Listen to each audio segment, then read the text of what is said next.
தோழர்கள் அனைவருக்கும் வணக்கம். கே பாலகிருஷ்ணன் பேசுகிறேன் ரூஸ்டர் செய்திகளுக்காக.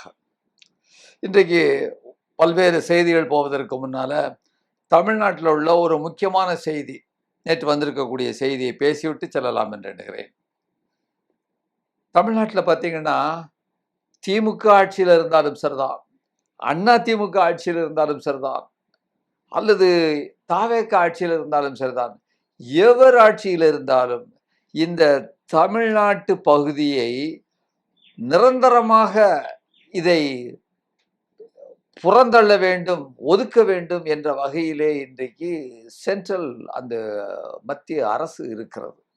அதுதான் இன்றைக்கு நமக்கு 67க்கு பின்னால வந்து அந்த வரலாறு சொல்லுகிறது. 67க்கு முன்னால கூட அண்ணா சொல்லுவார், வடக்கு வாழுகிறது தெற்கு தேய்கிறது என்று. அப்பொழுதிருந்து இதுதான் நிலைமையாக இருக்கிறது. இப்பொழுது மிக பட்டவர்த்தனமாக தெரியக்கூடிய ஒரு செய்தியை மீண்டும் உங்களுக்கு முன்னால் சொல்லுகிறேன். இன்றைக்கு நமக்கு வந்து மதுரை, கோவை இந்த 2 மாநகரங்கள்ல வந்து மெட்ரோ ரயில் வேணும்னு சொல்லிட்டு வந்து அந்த திட்டத்தை வந்து தமிழக அரசு கொடுத்திருந்தது. ஏற்கனவே கடந்த திராவிட முன்னேற்ற கழக அரசு கொடுத்திருந்த நிலையிலும் அதை ரிஜெக்ட் பண்ணிட்டாங்க. 2வது முறையாகவும் கோயம்புத்தூர் மற்றும் மதுரையில் உள்ள மெட்ரோ ரயில் திட்டங்களை செயல்படுத்த அதற்கான அனுமதியை மத்திய அரசு மறுத்திருக்கிறது. என்ன சொல்றாங்க அப்படின்னு சொன்னா, போதுமான அளவிற்கு உங்கள்கிட்ட மக்கள் தொகை இல்லை, அதற்கு என்ன அளவு இருக்குதோ அந்த அளவிற்கு மக்கள் தொகை இல்லை அப்படின்னு சொல்லிட்டு, அப்போ என்ன செய்யறது? அதுக்கு பதிலாக நீங்க வந்து பஸ் ரேபிட் டிரான்சிட் சிஸ்டம், அதாவது விரைவு போக்குவரத்து வசதியை நீங்கள் ஏற்படுத்திக் கொள்ளுங்கள் என்று இந்த 2 மாநகரங்களுக்கும் சொல்றாங்க. கடந்த ஆண்டு நவம்பர்ல இந்த மெட்ரோ ரயில் திட்டத்தை செயல்படுத்த தமிழ்நாடு அரசு அப்பதான் இந்த கோரிக்கையை வைத்திருந்தது. அதை இப்ப நிராகரிச்சிருக்கிறாங்க. அப்ப என்ன சொல்றாங்க? இது ஒண்ணு, அதாவது மக்கள் தொகை இல்லைங்கிறது. அந்த 2011 மக்கள் தொகைப்படி 20 லட்சம் மக்கள் தொகை இல்லைங்கிறாங்க. சரி, இருக்கட்டும். இந்த சட்டங்களை, இந்த விதிகளை ஏற்படுத்தினது யாரு? நம்ம தானே ஏற்படுத்தணும். ஒரு மாநிலம் கேட்கு, ஒரு பெரிய நகரம் கேட்குன்னா 1 லட்சம் கம்மியா இருந்ததுன்னு சொன்னா, ஏன் கொடுத்தா என்ன? உனக்கு குடியா முழுகி போயிரும்? உங்க ஐயா விட்டு சொத்தா போயிட போகுது? இல்லையே. இவங்க செலவழிக்க போறாங்க. அதுக்கு என்ன உண்டோ அந்த விஷயங்கள் தான் நடக்க போகுது. ஆனா 2011 அந்த சென்சஸ் படிதான் வந்து 20 லட்சம் இல்லை அப்படிங்கிறாங்க. இன்னொன்று, இதை அடுத்து இன்னொரு விஷயம் சொல்றாங்க பாருங்க. அது முக்கியமான விஷயம். அதாவது சொல்லும் பொழுது நீங்க வேற ஏதாவது பல வடக்க உள்ள பாஜக ஆளக்கூடிய நகரங்களுக்கு நாளைக்கு இதற்கு வந்து இதை விட குறைவாக உள்ள நகரங்களுக்கு ஏதாவது ஒரு வாய்ப்பு, அனுமதி இது போல கொடுக்கறதுக்கு இருந்ததுன்னு சொன்னா அதை நம்ம கேட்கக்கூடாது. பார்த்தீங்களா? அதுக்காக என்ன சொல்றான் பாருங்க, அவங்களே பதில் சொல்றாங்க. நிரந்தர அதாவது மக்கள் தொகை மட்டுமே மெட்ரோ ரயில் திட்டத்தை அமல்படுத்துவதற்கான ஒரு அளவுகோல் அல்ல. அவன் சொல்றான். என்றாலும் நான் கொடுக்க முடியாது அப்படிங்கிற ஒரு வகையில அவங்க திருப்பி அனுப்பியிருக்கிறாங்கிற பொழுது இதை நாம் எப்படி எடுத்துக்கொள்வது? இந்த நம்ம மாணவர்கள், இளைஞர்கள் போராடினாங்க பார்த்தீங்களா? இது போல தமிழகத்துல இன்றைக்கு ஒன்றிய அரசிற்கு ஆதரவாக இருக்கின்ற எவரையும், அது எவரையும், அவரோ இவரோ இல்லை, எவரையும் நாம் புறக்கணிக்க வேண்டும் தமிழக மக்கள் சார்பாக என்பதுதான் இதற்கு ஒரு தீர்வாக இருக்க முடியும் என்று கூறி அடுத்த செய்திக்கு போகலாம். தர்மேந்திர பிரதான் வந்து இப்போ பதவியை ராஜினாமா செய்திருக்காரு. அதை அக்செப்ட் பண்ணிட்டாங்க. ஆனா ஒரு 2-3 நாளைக்கு முன்னாலேயே இந்த போராட்டத்துல தர்மேந்திர பிரதான் ரெசிக்னேஷனை எழுதி கொடுத்துட்டார் பிரதம மந்திரிக்கு. அது 2-3 நாளைக்கு முன்னாலே தகவல் வந்தாச்சு. அதை வெளியே வந்துட்டு, ஆனா பிரதம மந்திரி அக்செப்ட் பண்ணல. அப்போ அவரு அந்த அந்த 2-3 நாளைக்கு முன்னாலேயே ஒரு முக்கியமான முடிவு எடுத்திருக்காரு பாருங்க. போகும்போது அடிச்சு கொண்டுட்டு போவோம், 2-3 பேர் தலையை வெட்டிட்டு போவோம், சாகிறதே சாவோம் அப்படின்னு சொல்லுவாங்க. இதுக்கு பேரு சாம்சன் எக்ஸ்பெரிமெண்ட் அப்படின்னு சொல்லுவாங்க. சாம்சன் அது அது அது பின்னால பார்த்துக்கலாம். இப்ப இது என்னன்னு கேட்டீங்கன்னா, 5 மத்திய பல்கலைக்கழகங்களினுடைய துணைவேந்தர்களுக்கு வைஸ் சான்சலர் பொறுப்பு, துணை வேந்தர்கள் பொறுப்பை ஓராண்டுக்கு நீடிச்சிட்டு இவர் வந்து இப்போ வந்து ரெசிக்னேஷனை கொடுத்துருக்காரு. இப்போ 5 பேருக்கு கொடுத்துருக்குறாங்க. அவங்க பதவி முடியுது. இந்த 5 பேர்ல பெரும்பாலோர் என்னன்னு கேட்டீங்கன்னா, ஆர்எஸ்எஸ் அமைப்பை சேர்ந்தவர்கள். அவர்களுடைய அந்த இந்துத்துவ அமைப்பை சேர்ந்தவர்கள். இந்த 5 பேர் மேலேயும் கடுமையான குற்றச்சாட்டுகள் பல்வேறு குற்றப்பிரிவுகள்ல இருக்குங்கிறத நம்ம பார்க்குறோம். அதுல ஒருத்தர் பேராசிரியர் சத்யபிரகாஷ்ன்னு சொல்லிட்டு இமாச்சல பிரதேசத்துல இருக்கிறாரு. அவருக்கு ஏகப்பட்ட பிரச்சனை அவர் மேல. 2வது பேராசிரியர் டங்கேஷ்கர்ங்கிற ஒருத்தர். அவர் என்னன்னு கேட்டீங்கன்னா, அவருடைய நியமனத்தை சுற்றியே பெரிய பிரச்சனையா இருந்தது. இப்படி எல்லார் மேலேயும் பிரச்சனை இருக்கக்கூடியவன கூட ஒரு வருஷம் வச்சுக்கப்போ, என்னமோ இவங்க வீட்ல இருந்து தானம் கொடுக்குற மாதிரி அப்படி செஞ்சுட்டு அவர் போயிருக்காருங்கிற ஒரு செய்தியை நாம் பார்க்கிறோம் போரும்போதே.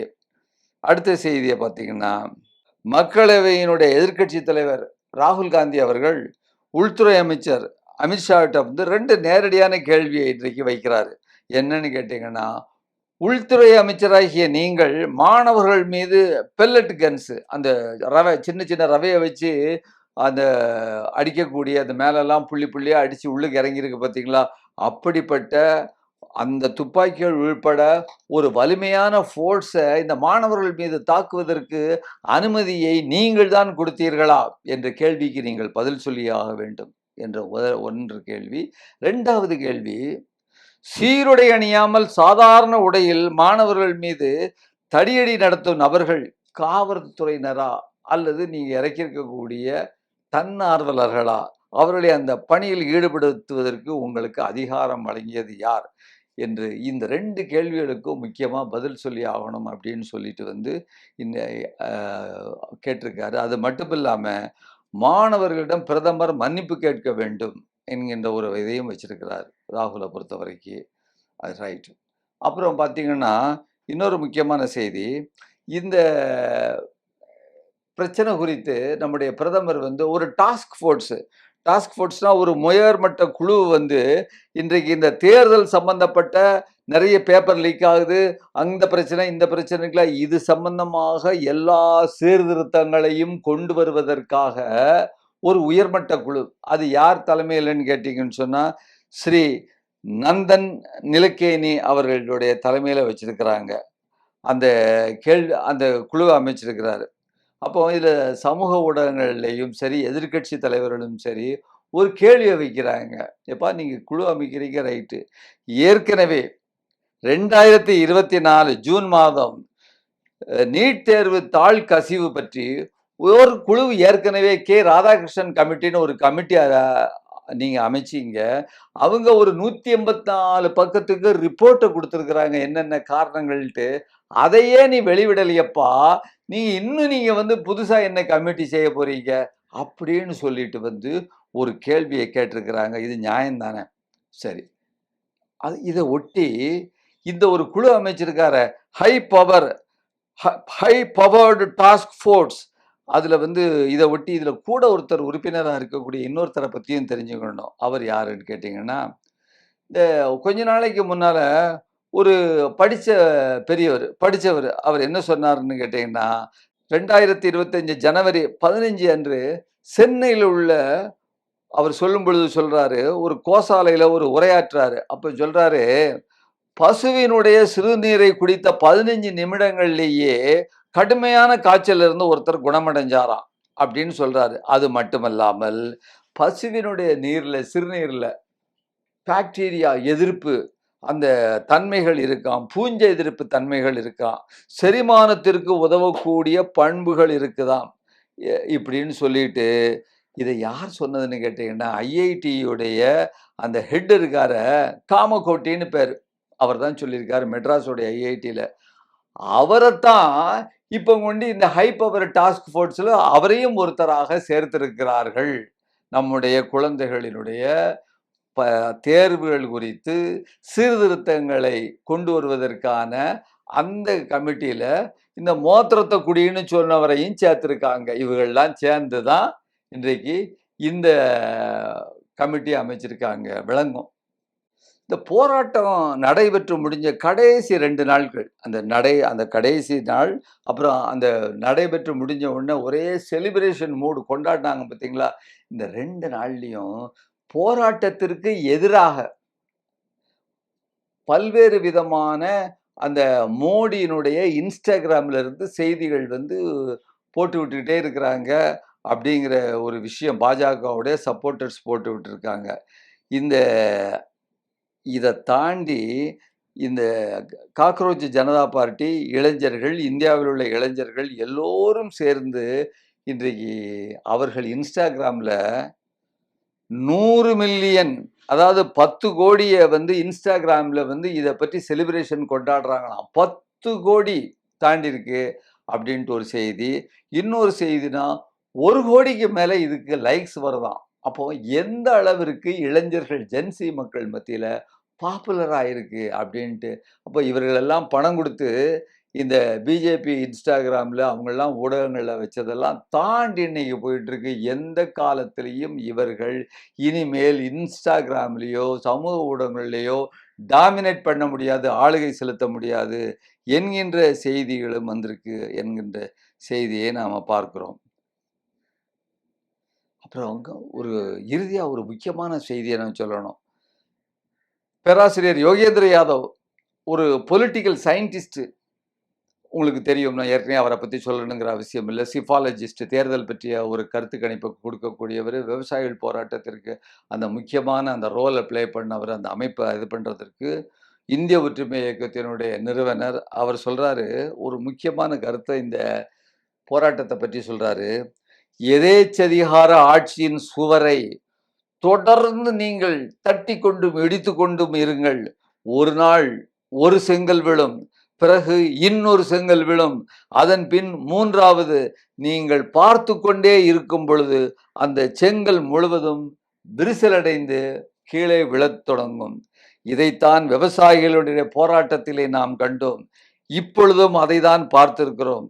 போராட்டத்தில் உள்ள முக்கியமான முதல் கடமை உறுதியாக நின்று கொண்டிருப்பதுதான் என்று மிகச்சரியாக கூறியிருக்கிறார் என்ற செய்தியுடன் இன்றைய செய்தியை முடித்துக் கொள்கிறேன். நன்றி, வணக்கம்.